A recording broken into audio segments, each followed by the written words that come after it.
Welcome to your channel Rayofhope, and this is going to be another day for our web application penetration testing. Today, we are going to cover the SQL injection, blind error based actually, where there based on the output and the improper error handling will lead us to read the data and retrieve the password, right? In this video, we are going to cover it from the very basic and will try to exploit this lab. Again, this lab, we are not just going to solve the lab. However, we will try to understand each and every aspect that why we did it and what was the reason behind this. For that, the video will be available. Apart from that, I would suggest you to go ahead and read the blog after watching the video. That will make you even more understand the fundamental and why we did it. Because it could be you may miss something, but after reading the blog and watching the video, I am pretty sure that your core concept would be clear, right?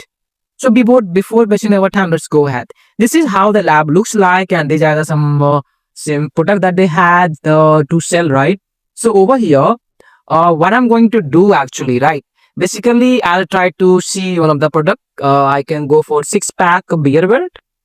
Click over here, and okay, the site is unavailable because it was too late. Let me access it again, and there you go.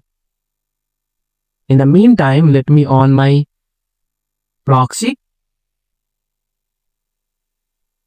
This is how the lab looks like. I have this giant pillow thing, or I'm just gonna go ahead and pick the first one. This is the product ID 4, right? Now, I have a parameter, right, guys?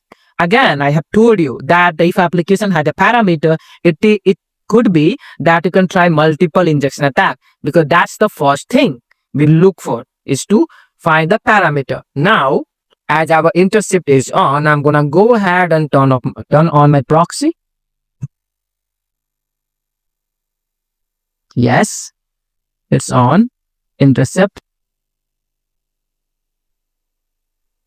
Forward this. I send it to the repeater. Repeater. Turn off the intercept. Turn off the proxy. And I do not want unnecessary requests to be captured. Now, here, I have one parameter, which is product ID. I have another parameter, which is tracking ID. And I have another parameter called session.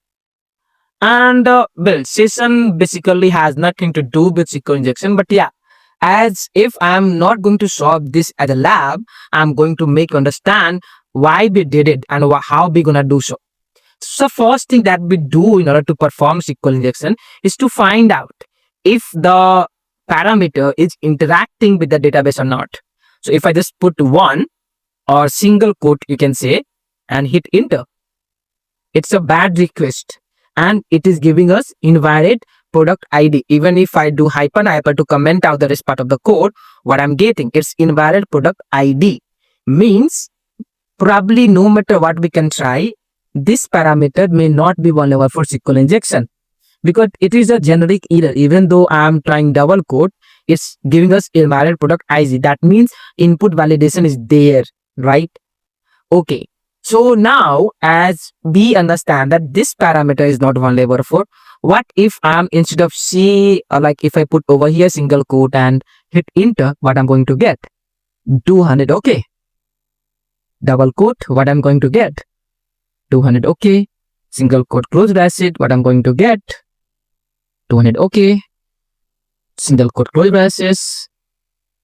It's 200, okay. Just space. 200, okay. And even if I remove this,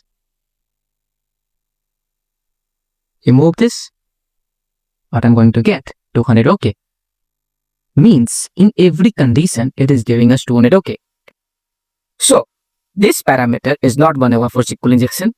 This parameter is not vulnerable for SQL injection. However, I already knew that this parameter is not vulnerable for SQL injection, but I wanted you to see, right? And if I go ahead and put over here single quote and hit set, it is giving us an internal server error.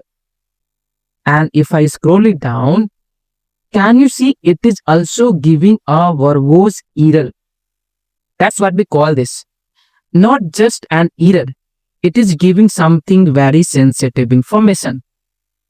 The single code that we are doing, it could be that it is starting point, or may not be balancing the equation, or maybe breaking the query. And just after that, if you can see, they are using double single quote. So what if I'm gonna go ahead and use double single quote and hit enter? There you go. I am having 200 OK response, which means whatever we need to do, that should be in this double quote, double single quote actually. But if I have this actually, that I know that double single quote is balancing the equation, and that is how I'm going to get the 200 OK. So in this way, why can't I try to comment out the rest part of the code by doing hyphen. So what I'm going to get in this case, there you go, 200 OK. Right? That is how we have balanced the equation too. Right? As if we have balanced the equation, now as we have noticed one thing, that this application is giving verbose error. Right? If I just do this, I just got internal server error, and over here I am getting this. Right? You can see that this is not balancing the equation, therefore I'm going to get the error. And whatever input we are providing over here, it is showing us an error. So it could be that in error message we can get the username, password details and everything. So how we can do so? For that, we have one character actually. Means if we provide normal single quote, we are getting verbose error, which could be the same way we may retrieve the administrative password. That the task we have. But now, as I want to have an error, right? So we will going to use a conditional statement, a statement known as cast. And the cast function basically in SQL used to convert one data type to another data type. For more information, you can go ahead and read the blog. I have explained about this in very well, right? So over here, what I'm going to do now, I'll be doing and cast select one as integer, and if I do hit send, I am getting internal server error, right? But if I put array as error, so what I'm going to get? I'm still getting internal server error. Why? Am I making any mistake?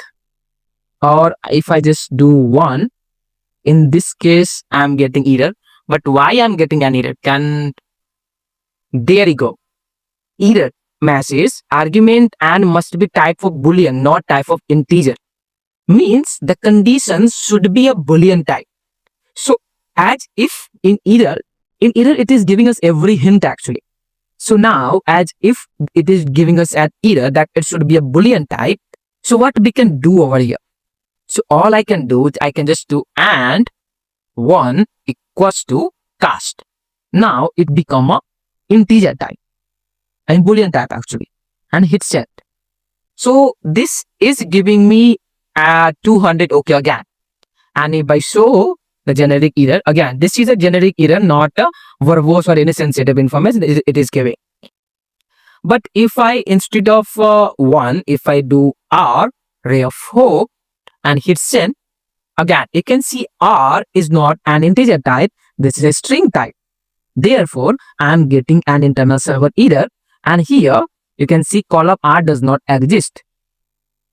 So basically means you can say now we are into a condition where true and false statement is coming in action, right? So when we talk about blind SQL injection, we always talk about true and false. So if I put 1, it is getting OK, and if I put R, it is giving us error. If I do any number, because those are the integer number, it will give us one OK only, irrespective of what it is, right? So now, as we have balanced the equation and we know this is where we are getting error and this is where we are able to balance the equation, what next we can do? Now, all I need to retrieve a username and from the users. So what I'll be doing for that? I have a part like a name called username from users. How I know? They have already specified the users table name actually. Now add integer, and if I hit this, obviously I would be getting an error. Why? If I go, you can see undetermined is a string literal started at position 95 in SQL section, start from it where ID barabar this and last character this and this expected car.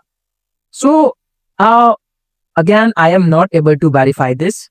It could be that when I'm trying to call out the username, the user table may have multiple columns, right? Multiple actually. So it could be that it may get confused whom to call, and therefore we are getting an error. So if I limit this, that I would be asking users table to return only one, right? So in this case, I'll limit this to 1 and then hit set. Again, I got 200 internal server error. But what I'm going to get over here in this case, unstring return stated at position 95 situation being cast provision name and limit is equal to okay. Can you see? Select username from users limit. This time we are not able to see the whole syntax, whole payload we have given. That it could be this time the whole payload is not getting executed. There might be a character limit that only this much character you can execute. So what if I can just go ahead and remove this, and now if I send this, again I got an error. So now invalid input syntax for integer, and there you go. I have the administrator password in the response, right? Basically what happens over here, you can see, and 1 is equal to cast, which is converting, right? And it is forcing the server to generate an error. Okay, and in error it successfully returned the username.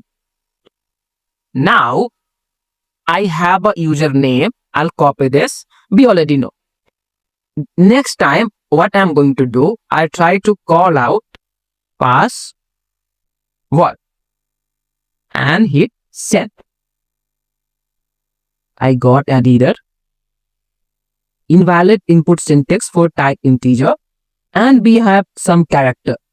If I copy this, get back to the website, click to my account,